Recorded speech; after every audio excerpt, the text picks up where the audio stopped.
Have you ever wondered what happens after the happily ever after falls apart?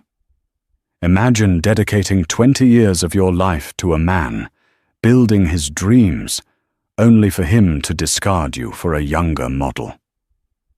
This is Ilara's story. She was the perfect wife to a man who became a titan of industry, but one day he decided she was no longer part of his empire. He left her with a settlement and a shattered heart. But what he didn't count on was her resilience.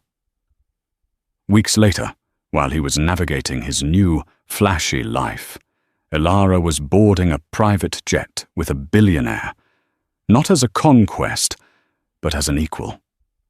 This isn't just a story of revenge, it's a story of redemption, of rediscovering your power when the world has counted you out.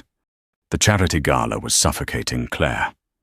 It wasn't the press of bodies in the grand ballroom of the Pierre, nor the cloying scent of 1,000 hothouse roses. It was the weight of her husband's hand on the small of her back, a gesture that looked like affection to the circling photographers, but felt like a brand. Richard Langford loved the theatre of their life, the perfect couple, the philanthropic powerhouses, the envy of their rarefied Manhattan circle. Claire, for her part, had long forgotten her lines. She was 45, a fact Richard had begun to mention with the same casual cruelty he might use to point out a scuff on his John Lobb shoes. Her dress, a custom Oscar de la Renta, in a shade of sapphire that matched her eyes, felt like a costume. She had chosen it, of course, but the choice had been filtered through a dozen unspoken rules. Was it elegant, but not attention-seeking? Flattering, but not provocative? Worthy of being Mrs. Langford? "Darling," Richard murmured, his voice a low thrum against her ear. "The Sinclairs are waving. Let's go say hello." His smile didn't reach his eyes. It rarely did any more. His eyes, once the warm brown of rich earth, now seemed like polished stones, hard and impenetrable.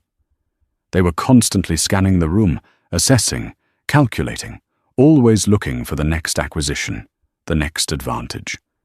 Claire had the unnerving feeling that she, too, was being assessed and found wanting. For 20 years, she had been the architect of their ascent. When they met, he was a scrappy, ambitious analyst with a brilliant mind and a threadbare suit. She was a junior curator at the Met, full of passion for art and history. It was her inheritance, a modest but significant sum from her grandmother that had provided the seed money for his first venture. She'd managed their home, their social calendar, their life, with the same meticulous care she'd once devoted to cataloguing Renaissance pottery. She created the perfect backdrop for his ambition, a serene, elegant world where he could recharge and strategize.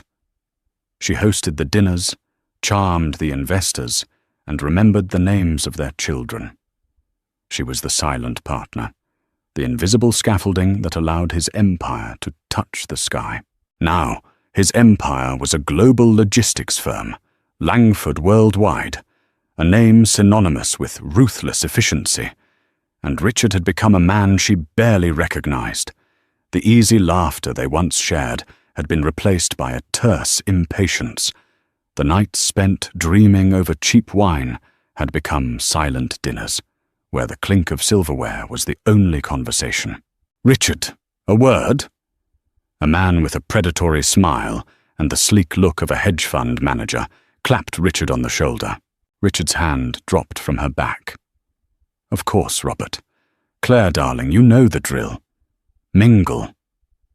He turned away without a backward glance, swallowed by a sea of black tuxedos.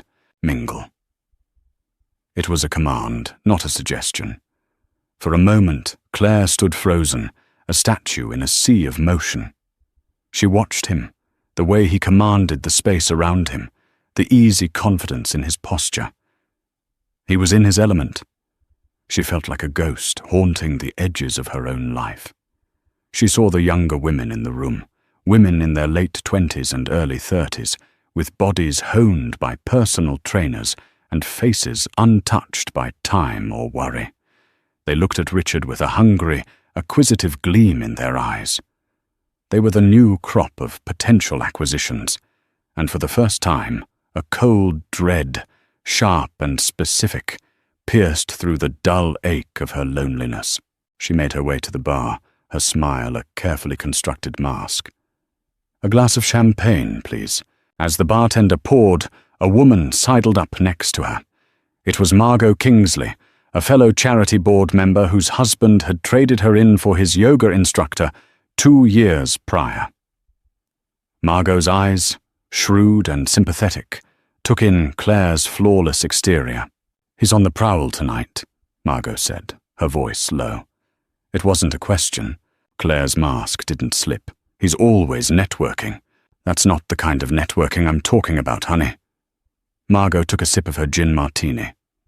"I saw him with Sienna Caldwell earlier, the one who does PR for half the tech startups in the city. She's 28 and looks like she was assembled in a lab for the sole purpose of making the rest of us feel obsolete." Claire's heart gave a painful lurch. Sienna Caldwell. She knew the name. Richard had mentioned her, praising her aggressive, forward-thinking strategies. She was everything Claire was not. Young, hungry, and utterly of the moment. "Richard respects her work," Claire said, the words tasting like ash. Margot gave her a look that was a mixture of pity and exasperation. "Claire, wake up. Men like Richard don't respect work from women like that. They see a commodity, a shiny new toy. I'm just saying, watch your back." The rest of the evening passed in a blur of forced smiles and meaningless conversations. Claire played her part, the gracious, elegant wife. But Margot's words had been a stone thrown into the still, stagnant waters of her denial. Every time she saw Richard across the room, he seemed to be laughing a little too loudly, his hand lingering a little too long on a woman's arm. He was performing, but this performance wasn't for their shared benefit. It was for him. Later that night, in the sterile silence of their penthouse apartment overlooking Central Park, the pretense finally crumbled. The space, decorated in shades of grey and chrome, felt as cold and impersonal as a hotel lobby. It was Richard's taste, not hers. Her love for warm woods, rich textiles, and the beautiful, imperfect patina of antiques had been dismissed as cluttered and dated. She was taking off her diamond earrings when he walked into the bedroom, loosening his tie. "Good event," he said, his tone clipped. "We raised over 2 million. "That's wonderful," she replied, her voice hollow. He looked at her then, really looked at her, and his expression was one of profound, weary disappointment. "You look tired, Claire. It was a long night." "No, it's not just tonight." He sat on the edge of their king-sized bed, a vast, empty space between them. "It's all the time. There's a sadness about you. It's draining." The accusation hung in the air, a stunning piece of cruelty. He was the source of her sadness, the architect of her loneliness, and yet he was blaming her for it. It was the emotional equivalent of an accounting trick, shifting a liability off his own books and onto hers. "I'm not sad, Richard," she said, her voice trembling slightly. I don't know what I am." "That's just it," he said, standing up and starting to unbutton his shirt. "You don't know what you are anymore. You've let yourself go, not physically, but in spirit. The fire is gone." He was describing a problem he had created, a fire he had systematically extinguished with years of neglect and quiet contempt. He was building a case, she realized, not for a reconciliation, but for a departure. The foundation of their life, the one she had so carefully constructed, was being systematically dismantled, and she was the last to know. She felt a tremor of fear, But beneath it, something else stirred. A flicker of long dormant anger. The gilded cage had been comfortable, but she was starting to remember what it felt like to want to fly. The end came not with a bang, but with the quiet, deliberate click of a briefcase latch. It was a Tuesday morning, 2 weeks after the gala. The day was deceptively ordinary. Sunlight streamed through the floor-to-ceiling windows of their apartment, glinting off the sterile surfaces. Claire was arranging white tulips in a minimalist vase, a small act of rebellion against the apartment's cold aesthetic. The flowers were a whisper of the woman she used to be. Richard walked into the room, already dressed in a bespoke suit of sharkskin grey. He wasn't heading to the office. He carried the briefcase, a sleek, weapon-like thing made of carbon fibre. He placed it on the glass dining table with a soft thud that echoed the finality of a gavel. "Claire," he began, his voice devoid of any emotion. It was his boardroom voice, the one he used for hostile takeovers. "We need to talk." Her heart, which had been in a state of low-grade anxiety for weeks, began to pound a frantic, painful rhythm against her ribs. She turned from the flowers, her hand still holding a single white tulip. "Okay, I'm not happy," he said, as if this was a novel revelation. "I haven't been for a long time, and neither have you." It was the same tactic he'd used in the bedroom after the gala, presenting his decision as a mutual one, a kindness. He was not abandoning her. He was liberating her.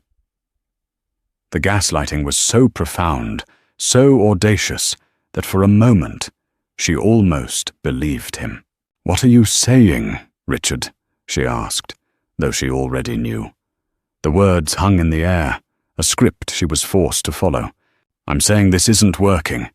He gestured vaguely at the opulent space around them. "This life, us, it's become a performance, and I'm tired of the stage." "So you're just ending it?" The tulip stem in her hand snapped, a sound that was shockingly loud in the quiet room. 20 years. You're just ending it on a Tuesday morning? There's no good day for this, Claire. For the first time, a flicker of something, annoyance, impatience, crossed his face. He was a man used to efficiency. He had allocated a specific amount of time for this unpleasantness, and she was disrupting the schedule. "I'm trying to do this with dignity. For both of us." He opened the briefcase. Inside, nestled in custom-cut foam, were not papers, but a series of neatly bound documents, each tabbed and labelled. It was an execution, planned with the meticulous detail of a corporate merger. "I've had my lawyers draw up a separation agreement," he said, pushing a thick document across the table. "It's generous, more than generous. The apartment is yours. A lump sum settlement of $20 million, plus a monthly stipend of $50,000 for the next 5 years. All assets in your name remain yours. It's clean, no fuss. $20 million. The number was obscene, designed to stun her into silence, to buy her compliance. It was a fraction of his net worth, she knew, but to him it was a king's ransom, a golden gag.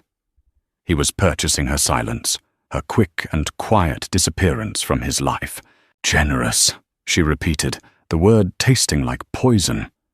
She looked at his face, searching for a trace of the man she had married, the boy who had sketched out his dreams on a napkin in a dingy diner while she looked on with shining eyes. There was nothing. That man was gone, replaced by this cold, polished stranger. "And what about my contribution?" she asked, her voice dangerously quiet. "The 20 years of my life? The inheritance I gave you to start your first company? Is that factored into your generous calculation?" He sighed, a sound of pure exasperation. "Claire, don't be sentimental. That was a long time ago. Business is business. This is a fair deal. The best you'll get." The unspoken threat was clear. "Take it, or I'll drag you through a legal battle that will strip you of everything, including your dignity." He knew she would never do that. He was counting on her grace, her breeding, her aversion to making a scene. He was using the very qualities he had once claimed to admire as weapons against her. Then came the final, brutal blow. "I've met someone," he said, his eyes finally meeting hers. He didn't even have the decency to look ashamed. "It's Sienna Caldwell. I'm sure you've heard of her. She understands the world I live in now. She's dynamic. She challenges me." She's 28, Claire thought, the words a silent scream in her mind. "She's a new, shiny model, and I'm the old one being traded in." The betrayal was so profound, so cliché, it was almost laughable. He hadn't just left her. He had replaced her with a younger, sleeker version of the ambition that had once been their shared dream. The pain was a physical thing, a white-hot agony that started in her chest and spread through her limbs, leaving her cold and numb. She felt the blood drain from her face. She sank into one of the ridiculously expensive, uncomfortable dining chairs, the legal document a tombstone on the table before her. "I want you to be out of the apartment by the end of the week," he continued, his voice brisk now that the unpleasant part was over. "I'll be staying at the Carlisle. Sienna and we're going to be traveling for a bit. It's better if we make a clean break." He was not just leaving her. He was erasing her. He wanted her gone, out of sight, so he could install his new life in the space she had occupied. The sheer, breathtaking arrogance of it finally broke through her shock. A laugh escaped her lips, a dry, ragged sound. "You want me out? Of my home?" "It's for the best," he said, closing the briefcase. The deal was done. He stood up, adjusting his tie. He looked at his watch. He was already moving on. He walked to the door, then paused, his hand on the handle. He looked back at her, a small, almost imperceptible frown on his face, as if he was disappointed in her reaction. He had expected tears, perhaps, or a dignified silence. This raw, broken sound of her laughter was an untidy loose end. "Sign the papers, Claire," he said, his voice softening into a parody of concern. "Don't make this harder than it needs to be. It's time to move on." And then he was gone. The door closed with a quiet, expensive click, sealing the tomb of their marriage. Claire sat alone in the sun-drenched room, the white tulips drooping in their vase, the $20 million contract lying on the table like a death certificate. She was 45 years old, and her life had just been declared obsolete. The silence he left behind was absolute. The first few days were a blur of disbelieving numbness. The apartment, once a symbol of their success, became a mausoleum. Every object was an artifact of a life that was no longer hers. The art on the walls, chosen by committee and approved by Richard, felt alien. The books on the shelves, mostly unread tomes on business and economics, mocked her. She wandered through the silent, cavernous rooms like a ghost, touching the cold marble countertops, the smooth leather of the sofas, her reflection a pale, shimmering stranger in the polished chrome. She didn't cry. The shock was a dam holding back a flood of grief, and she was terrified of what would happen if it broke. Instead, a cold, methodical anger began to set in. Richard had given her a deadline, out by the end of the week.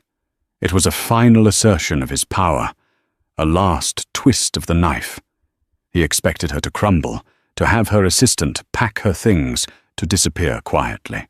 On the third day, she woke up with a new, steely resolve. If he wanted her out, she would get out. But she would not be erased. She would conduct an archaeological dig of her own life, and she would decide which artifacts were worth saving. She started in the back of his closet, a vast, climate-controlled space that smelled of cedar and money. She bypassed his rows of identical suits and shoes and went for the boxes on the top shelf. Inside one, she found them. Old photo albums, the kind with sticky pages and plastic film. The first picture was of her and Richard on their honeymoon in a small, sun-drenched village in Italy. He was 29, his hair longer, a goofy, love-struck grin on his face. She was 25, her eyes full of a hope so fierce it made her ache to look at it now. She sat on the floor, the album spread around her, and for the first time the tears came. They were not the wild, hysterical sobs she had feared, but a slow, silent cascade of grief for the woman in the photographs. That woman had believed in love, in partnership, in forever. She had poured all of her intelligence, her passion, her very soul into this man, and he had taken it all and then declared it worthless. The grief was a physical weight, pressing down on her chest, making it hard to breathe. She mourned not just the end of her marriage, but the loss of her own identity. For 2 decades, she had been Mrs. Richard Langford. Her own name, Claire Whitmore, felt foreign on her tongue. Who was she without him? The question was a terrifying abyss. She had no career to return to. She had given up her curatorial ambitions to support his. Her friends were their friends, couples who orbited in Richard's universe. Would they remain loyal to her? Or would they, like her husband, trade her in for a more valuable connection? The power imbalance of their relationship was suddenly starkly, brutally clear. He had a corporation, a new life, a future. She had a settlement check and a past. He had systematically isolated her, making her dependent on him not just financially, but socially and emotionally. It was a masterful, long-term strategy, and she had been too blind, too trusting to see it. After hours spent on the floor of the closet, surrounded by the ghosts of her past, the grief began to recede, replaced by a cold, clear anger. It was a clean, purifying rage. He would not break her. He would not erase her. She called a moving company, not one of the high-end firms Richard used, but a smaller, local outfit. She didn't want the polite, deferential pity of his people. She wanted men who would just do the job. Then she began to pack. It was a brutal, cleansing process. She was not just packing boxes. She was making choices. The Oscar de la Renta dress from the gala? She left it hanging in the closet, a sapphire ghost for Sienna to find. The expensive, minimalist furniture Richard had chosen? She told the movers to leave it. The art? It could stay. She packed the photo albums. She packed the worn paperbacks of her favorite novels, the ones she had hidden in her bedside table like contraband. She packed the small chipped ceramic bowl she had bought on her first trip to Greece, long before Richard.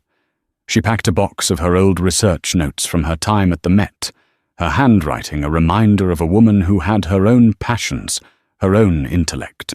Each object she chose was a breadcrumb leading back to herself, to Claire Whitmore. Her lawyer, a sharp, no-nonsense woman named Andrea Klein, advised her to sign the papers. "It's a clean break, Claire," she said over the phone. "Fighting him will get you nothing but a mountain of legal fees and public humiliation. He'll paint you as a bitter, greedy ex-wife. Take the money and build a new life. It's the best revenge." Claire knew she was right. Richard had insulated himself perfectly. So, with a hand that trembled only slightly, she signed the document that legally severed her from the life she had built. She was no longer Mrs. Langford. The day the movers came, the apartment was a chaotic mess of boxes and packing paper. It was a fitting visual for the state of her life. As the men worked, she made one last stop. She went to her jewelry box. She took out the engagement ring Richard had given her, a massive, flawless diamond that had once been her pride and joy. It now felt like a shackle. She also took out the simple gold locket her grandmother had left her. She walked into the kitchen and found the number for a reputable jeweler. She made an appointment for that afternoon. By evening, the apartment was empty of everything that was truly hers. The movers were gone. She stood in the soulless, silent space, her purse in her hand, ready to leave for the last time. Her phone buzzed. It was a text from an old friend, one from before Richard's time, who had heard the news. "I'm so sorry, Claire. If you need anything, a place to stay, a shoulder to cry on, I'm here." Another buzz. It was a news alert from a financial publication. The headline read, "Richard Langford, CEO of Langford Worldwide, announces strategic partnership with Caldwell PR. Sources say the relationship is personal as well as professional." The article included a picture of Richard and Sienna clinking champagne glasses on a yacht, the very picture of a power couple, seeing them together, so smug, so triumphant, should have destroyed her. But as she looked at the picture, something shifted. The pain was still there, a deep, resonant ache. But it was no longer the all-consuming agony of the past few days. It was something she could contain. She looked around the apartment one last time. It was a beautiful, expensive prison, and she was finally free. She had the settlement, yes, but more importantly, she had the contents of those boxes. She had the memories of the woman she had been, and the quiet, fierce determination to become someone new. She walked out the door and didn't look back. The archaeology was complete. It was time for the restoration to begin. For the first month, Claire lived in a state of suspended animation. She took a suite at the Lowell, a hotel that was the antithesis of her former home. It was warm, intimate, and deeply traditional, with chintz fabrics, wood-burning fireplaces, and a quiet, old-world charm. It was a place to hide, to lick her wounds in luxurious privacy. She spent her days in a fog of grief and aimless wandering. She would walk for hours through Central Park, her face hidden behind oversized sunglasses, watching families, lovers, the entire pageant of human connection, feeling utterly detached from it all. She visited the Met, her old stomping grounds, but found she couldn't enjoy the art. Each painting, each sculpture, was a reminder of the passion she had sacrificed. The $20 million sat in her new bank account, a sterile, intimidating number. It was her freedom, her security, but it also felt like blood money, the price of her silence. The monthly stipend felt like an allowance, a continued tether to Richard, a reminder of her dependency. One rainy Tuesday afternoon, she found herself seeking refuge in a small, independent bookstore in the West Village, the kind of place Richard would have dismissed as unprofitable. The air smelled of old paper and brewing coffee. It was a haven of quiet intellectualism, a world away from the glossy, high-stakes universe she had just escaped.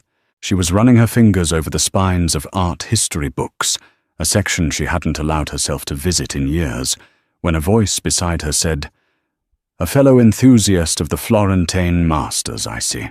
The voice was deep, with a warm, pleasant timbre, and a faint, unplaceable European accent. She turned. The man standing next to her was tall, perhaps in his early 50s, with silvering hair at his temples and eyes the color of a stormy sea. He was dressed in a simple, impeccably tailored grey sweater and dark trousers, an outfit of quiet, understated elegance. There was a stillness about him, a sense of calm authority that was nothing like Richard's restless, aggressive energy. "I used to be," Claire replied, her voice rusty from disuse. "A long time ago." "A passion like that doesn't die," he said, his gaze both curious and kind. "It just goes dormant." He gestured to the book she was touching, a monograph on the sculptor Donatello. "His David is a masterpiece of youthful arrogance and divine purpose. Don't you think?" His observation was so astute, so specific, it caught her off guard. It was the kind of conversation she hadn't had in years. Richard's interest in art was purely financial, an asset class. He spoke of artists in terms of their auction records, not their souls. "I've always been more partial to his Mary Magdalene," she found herself saying, surprised by her own engagement. "The wooden one in the Duomo? It's so raw, so full of pain and repentance. It's brutally human." A slow smile spread across the man's face, transforming his handsome, serious features into something approachable and warm. "An excellent choice. It's a work of profound psychological insight. Most people prefer the beauty. You chose the truth." They stood there for a moment, a comfortable silence falling between them, the shared appreciation for a piece of art, creating an unexpected intimacy.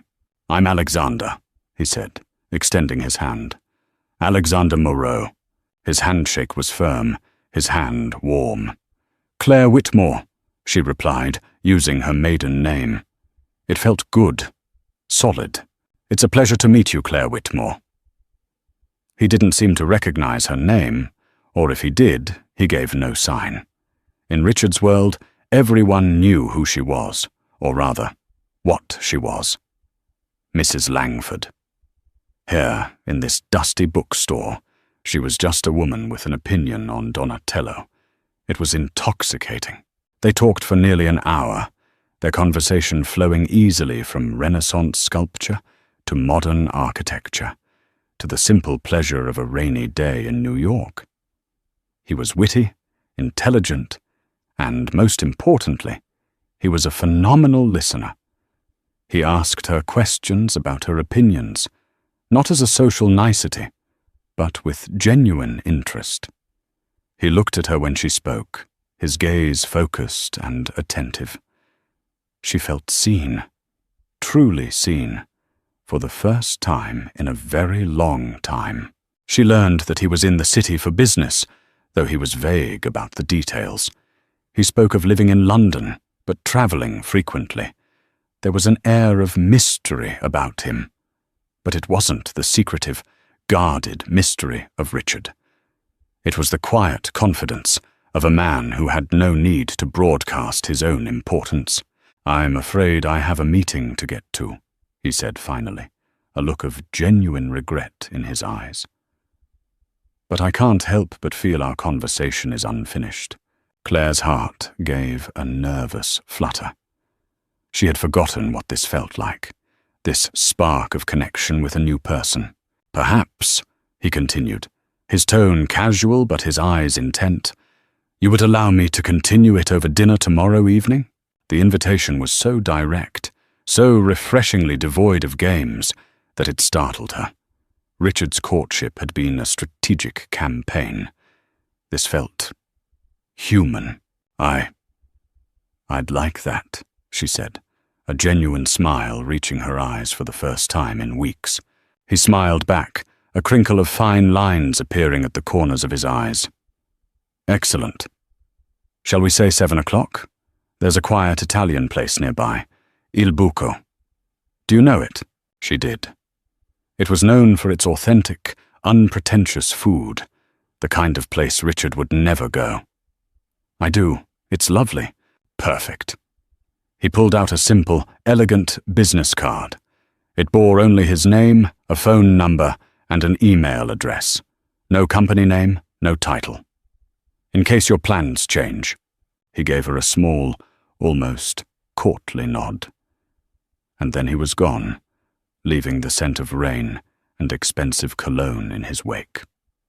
Claire stood for a moment, her fingers tracing the embossed letters of his name on the card. Alexander Moreau. She bought the book on Donatello.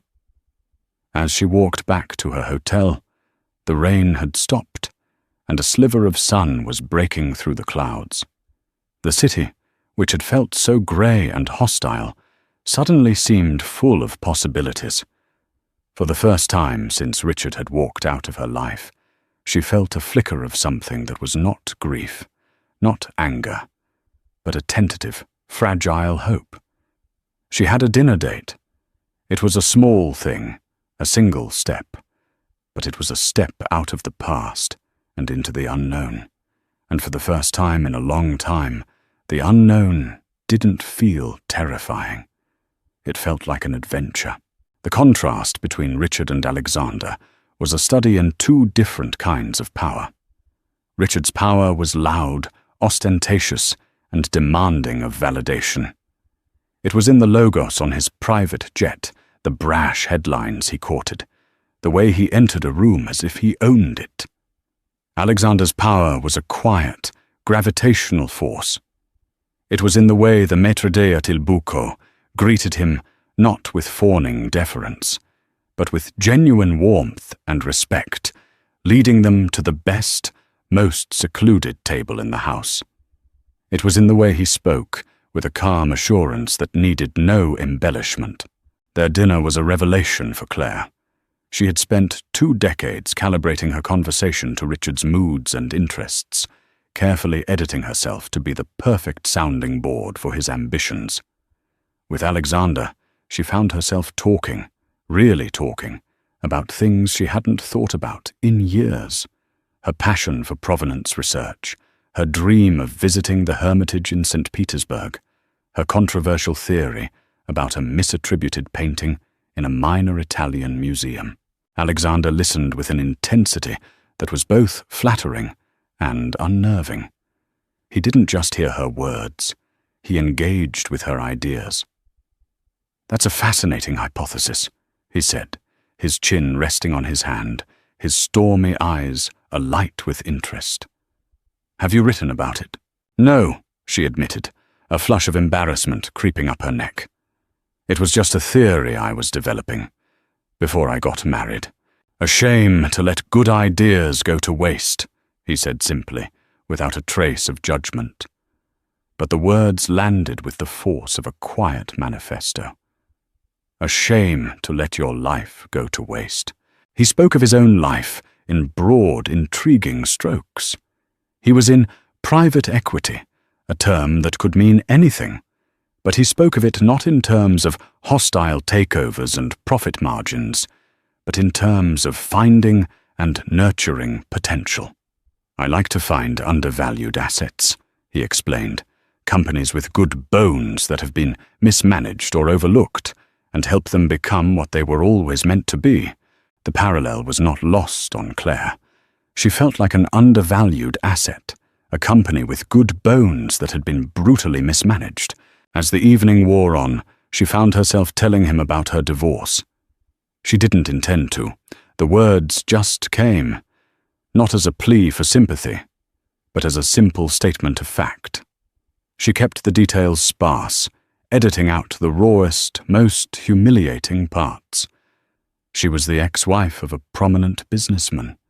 They had grown apart. It was over. Alexander listened without interruption, his expression unreadable but attentive. When she finished, he didn't offer the empty platitudes she had come to expect. He didn't say, "I'm sorry," or "his loss." Instead, he looked at her and said, "It must be difficult when your life's work is a partnership, and the partnership is dissolved. You're left with the question of what your work is worth on its own." The insight was so precise, so deeply empathetic.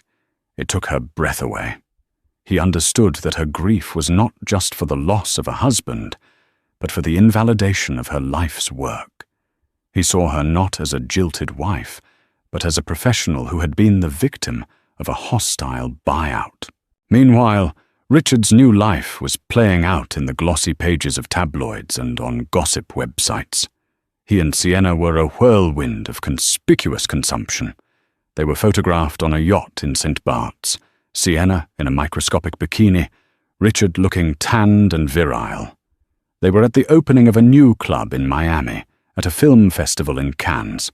He was buying her extravagant gifts, a rare pink diamond, a limited edition Ferrari, a penthouse apartment in a new, soulless glass tower. He was spending money, the only currency he truly understood, to prove his happiness. But in the photos, Claire saw something she hadn't noticed before, a flicker of desperation in his eyes. His smiles were too wide, his grip on Sienna's arm too tight. He wasn't living a new life. He was performing one, and the performance looked exhausting. Sienna, for her part, looked triumphant. She was the ultimate accessory, the living proof of his continued relevance and power. Claire's relationship with Alexander unfolded at a different pace, measured in a different currency. Conversation, shared experiences, mutual respect. They went to museums, obscure chamber music concerts, and tiny family-owned restaurants in Queens. He was reintroducing her to the city she lived in, but had never truly known. More importantly, he was reintroducing her to herself. One afternoon, he took her to a private gallery in Chelsea. The owner, a chic woman with an intimidatingly severe haircut, greeted Alexander with a kiss on both cheeks. "Alexander, darling, it's been too long." She led them to a private viewing room. On the wall was a single, stunning painting, a landscape that was both abstract and deeply emotional. "It's a recent acquisition," Alexander said to Claire. "I wanted your opinion before I finalized the purchase." Claire was floored. He wasn't just asking for her opinion as a casual date. He was consulting her as an expert. She walked up to the painting, her old instincts kicking in. She studied the brush strokes, the use of color, the composition. She spoke for 10 minutes, her voice sure and confident, dissecting the artist's technique and emotional intent. When she was finished, Alexander and the gallery owner were looking at her with expressions of profound admiration. "Well," the owner said, raising an eyebrow at Alexander, "she's better than half the consultants I have on my payroll. Where did you find her?" Alexander just smiled. "I found her admiring the truth in Donatello. On the way out, he turned to her. I have a proposition for you. I have a rather extensive art collection, and frankly, it's a mess. It's poorly catalogued, and I suspect some of the attributions are optimistic. I need someone with a good eye and a passion for the truth to sort it out. It's a massive project. It would require travel. To London, Geneva, my home in Tuscany. It wasn't a date. It wasn't a handout. It was a job offer. A serious, demanding, important job. It was a lifeline, a chance to reclaim the part of herself she had thought was lost forever. "I'm not asking for a favor," he said, his eyes serious. "I would pay you your market rate, of course. I need the best. I think that's you." Tears welled in her eyes, but for the first time in a long time, they were not tears of grief. They were tears of gratitude, of overwhelming, bone-deep relief. He was offering her a new currency, one based not on a settlement check from her ex-husband, but on her own talent, her own worth. "Yes," she said, her voice thick with emotion. "Yes, Alexander, I would love to." That evening, she went back to her hotel suite and opened her laptop. She began to research the art market, auction records and cataloging software. The fire that Richard had declared extinguished was not gone. It had just been dormant, and Alexander Moreau had just handed her a match. The next 3 months were a blur of purposeful activity. Claire moved out of the hotel and into a beautiful, light-filled apartment in a pre-war building on the Upper West Side, a place she chose for herself, filled with things that she loved. It was a home, not a showroom. The $20 million, which had once felt like a burden, now felt like a tool. She used it to hire a top-tier financial advisor, a woman who specialized in helping divorced women secure their futures. For the first time, Claire took control of her own finances, learning the language of investments and portfolios, a world Richard had always kept shrouded in mystery. But her real work, her true salvation, was Alexander's art collection. It was, as he had said, a magnificent mess. He had been buying for years, with a good eye but little discipline. It was a dragon's hoard of treasures, disorganized and unappreciated. The project was a perfect fit for Claire's meticulous, academic mind. She flew to London, where Alexander had a stunning townhouse in Belgravia, filled with British modernists. She spent weeks in his villa in Tuscany, a rambling, ancient stone house surrounded by olive groves, cataloguing his collection of Renaissance drawings. She worked with a focus and intensity she hadn't felt in years. She was not just an employee, she was a partner in this endeavor.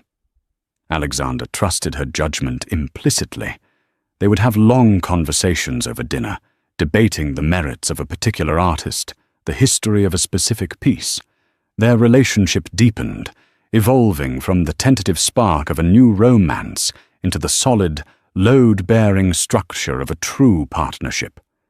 He was not just her lover and her employer. He was her friend, her champion, her intellectual equal. He never pushed for more intimacy than she was ready to give. He seemed to understand that she was not just recovering from a divorce, but from a trauma.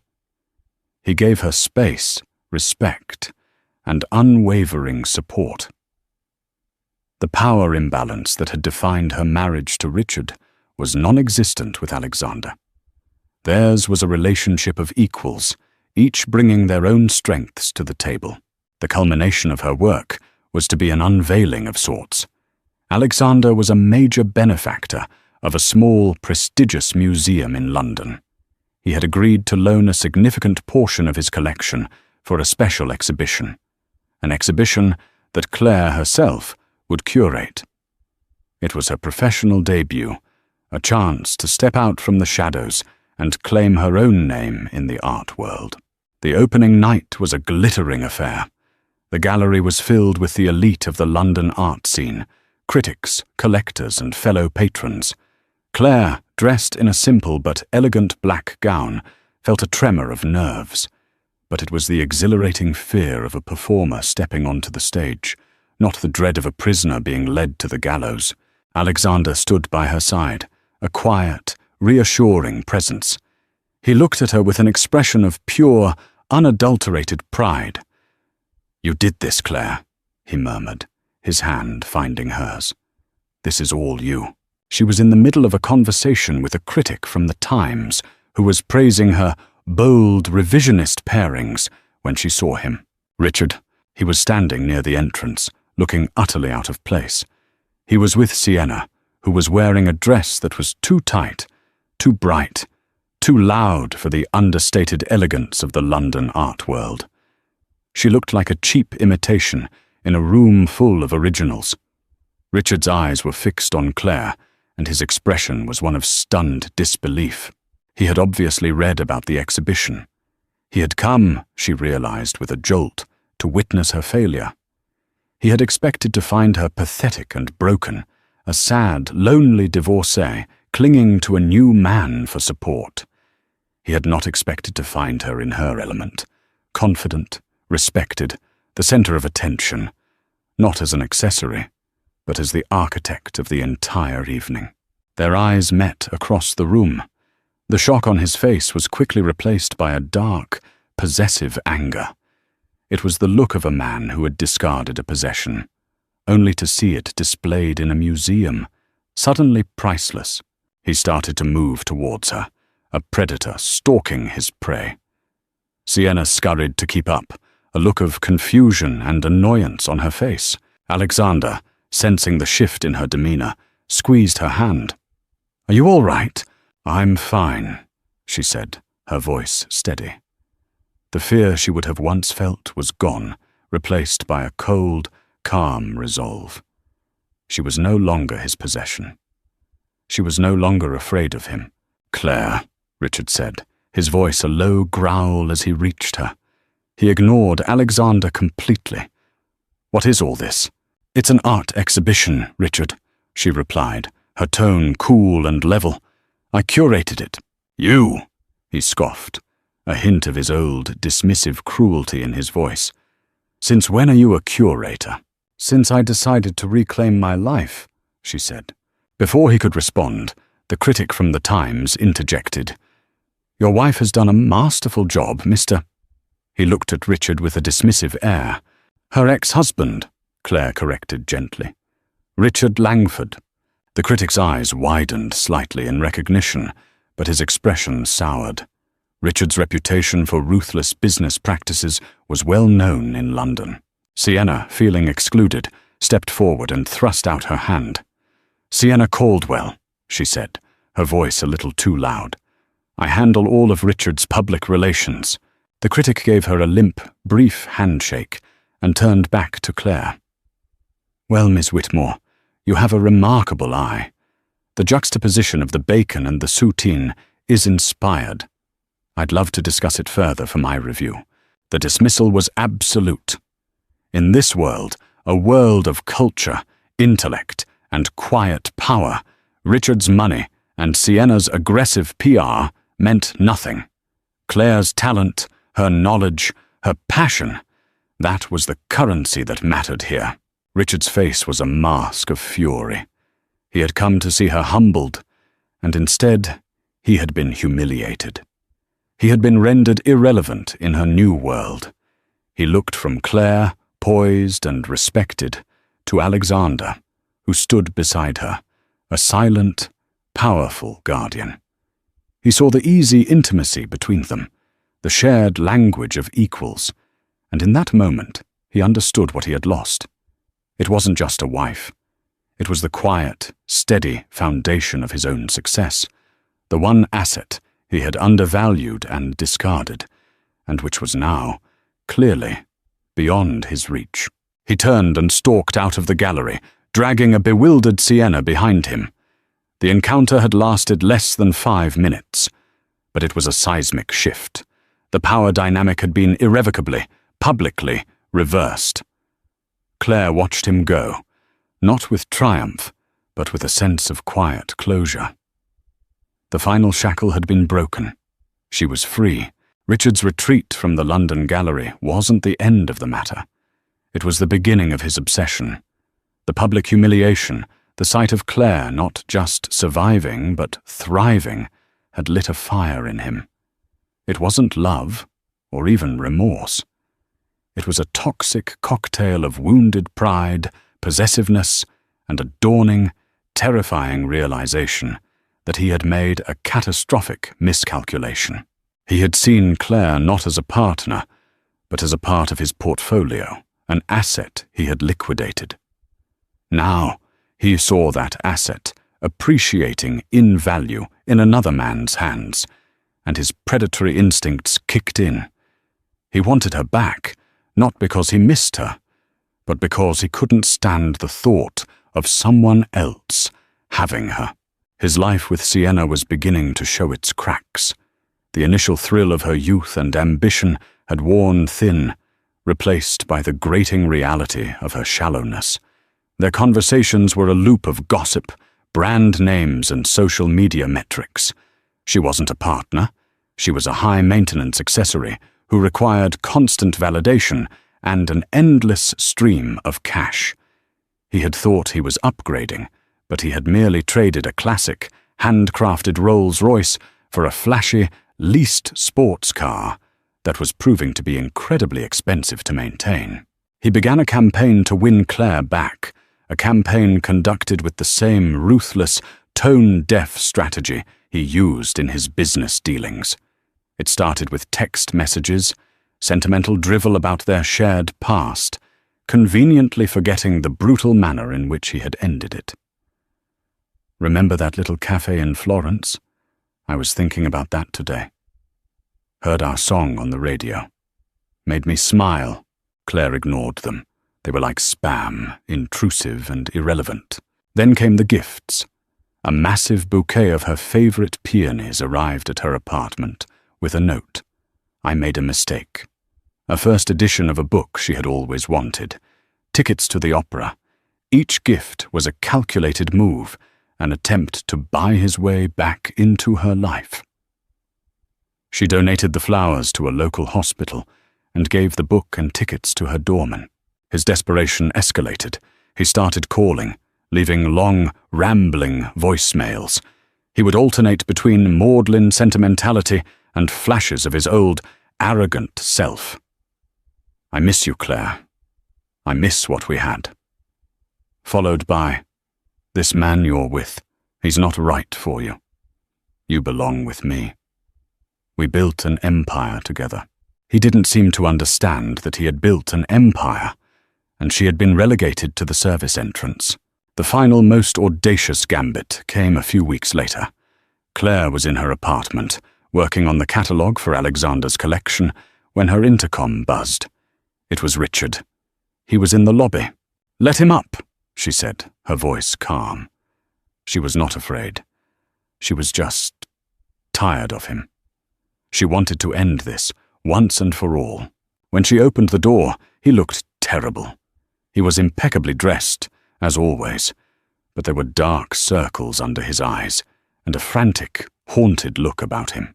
"Claire," he said, his voice thick with a manufactured emotion. "We need to talk." "There's nothing to talk about, Richard." "Please," he said, and for the first time, she heard a note of genuine desperation. He was a man drowning, and he was grasping for the life raft he had willingly set adrift. She let him in. He stood in the middle of her living room, a space that was so completely her, filled with warm colors, comfortable furniture, and books. It was a world he didn't belong in. "I've left Sienna," he announced, as if this was the magic key that would unlock her forgiveness. "That's between you and her," Claire said, unmoved. "It has nothing to do with me." "It has everything to do with you," he insisted, his voice rising. "I left her for you. I realize now what a fool I've been. She was nothing, a diversion. You, Claire, you are my life. You are my home." The hypocrisy was breathtaking. He was trying to sell her the same fantasy he had sold Sienna, the idea that she was the one, the only one, while the previous one was not yet a distant memory. "I am not your home, Richard," she said, her voice like ice. "You demolished that home. You sold the land to a new developer. And now that the new building has turned out to be a poorly constructed condo with a leaky roof, you want to come back and claim the original property. But the property is no longer for sale." His face contorted in a mask of rage and disbelief. He was not used to being told no. He was used to getting what he wanted. "Is it him?" he snarled. "Is it Moreau? What did he offer you? More money? A bigger title? What's his price? I'll double it."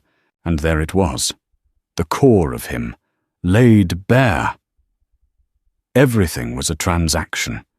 Everyone had a price. He could not conceive of a world in which a woman would choose respect over money, partnership over ownership. "You still don't get it," she said, a profound sadness washing over her. She almost felt sorry for him.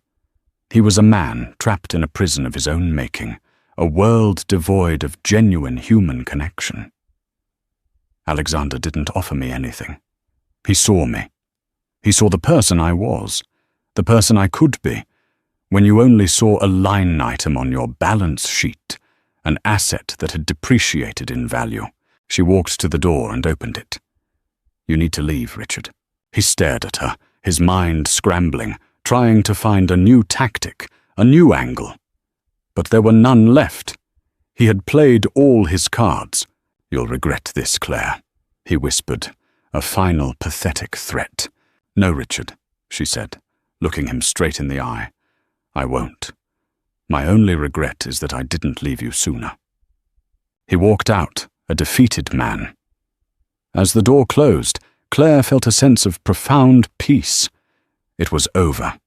The last ghost had been exorcised. She was no longer defined by her relationship to him, not as his wife, not as his ex-wife, not even as the object of his desperate, pathetic regret. She was simply Claire Whitmore, and her future was her own. A week later, Claire was standing on a private tarmac at Teterboro Airport. The setting sun painted the sky in shades of orange and violet. In front of her, gleaming under the twilight, was a Gulfstream G6R50, its engines humming a low, powerful song of promise. Alexander was waiting for her at the top of the stairs, his hand outstretched. He was flying them to Tuscany for the weekend, to his villa, the place where she had first begun to piece her life back together. But this time, she was not going as his employee. She was going as his partner. As she walked up the stairs, she thought about the last time she had been on a private jet. It had been Richard's, a flying monument to his ego, emblazoned with the Langford Worldwide logo. She had always felt like a passenger on those flights, a piece of high-end luggage being transported from one of his properties to another. She took Alexander's hand. His grip was warm and steady. He smiled at her, a smile that reached his eyes and made her feel like she was the only person in the world. Inside, the jet was the epitome of understated luxury.